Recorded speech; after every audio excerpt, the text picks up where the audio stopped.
السلام عليكم ورحمة الله تعالى وبركاته، والصلاة والسلام على أشرف المرسلين. إخواني النحالين متابعين قناة تربية النحل في فينزا بمدينة روان، تحياتي لكم ورعاكم الله أنتم ونحلكم. اليوم 7 سبتمبر على الساعة 10 صباحا.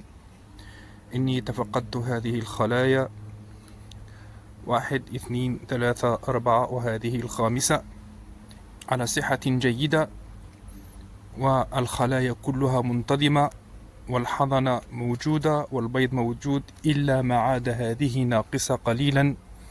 سوف أضمها غدا أو بعد غد إن شاء الله، إن لم تكن الأمطار، لأن السماء مغيمة. انظروا السماء، ولكن الجو هادئ والحرارة معتدلة. سوف أكلمكم على هذه الخلية التي كانت على 10 إطارات، وملكتها ملكة عام 2024 مارس. كانت من أجود الخلايا، وأصبحت على 1 2 3 4 5 6 7 8 9، وهذا راجع إلى الفاروا الذي كان فيها كثيرا كثيرا كثيرا جدا. وقد استعملت الفاروماد والبيشافاروس، وتساقط عدد كبير من الفاروا. وسوف أرى ما هو تحت هذه الخلية، لأني نظفت البارحة الدروج، أي مغطاة الذين يغطون الخلايا في فصل الشتاء، نظفتهم، وسوف أرى ماذا تساقط اليوم.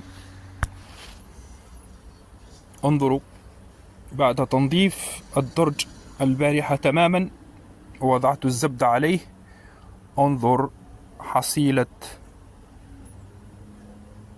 الفاروا.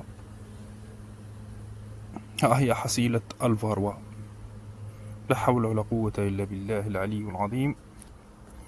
كل الخلايا الفاروا مستوي فيهم، إلا هذه الخلية التي كانت كثافتها كثيرة جدا، وإني أداويها وأترقبها كل يومين حتى لا تضعف، وحتى لا يتسلط عليها الفاروا. ها هي حصيلة الفاروا.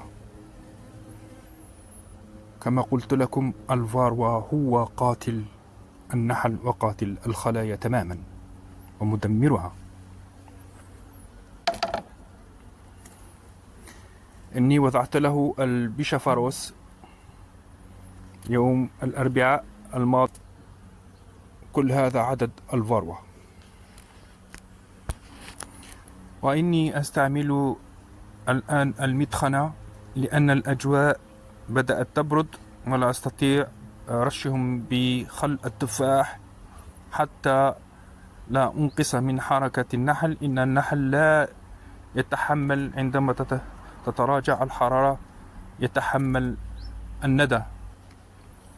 فإن رشيتهم بخل التفاح فيصبح الندى فوق الإطارات وأجنحة النحل، وهذا النحل لا يحبه عندما تتراجع الحرارة.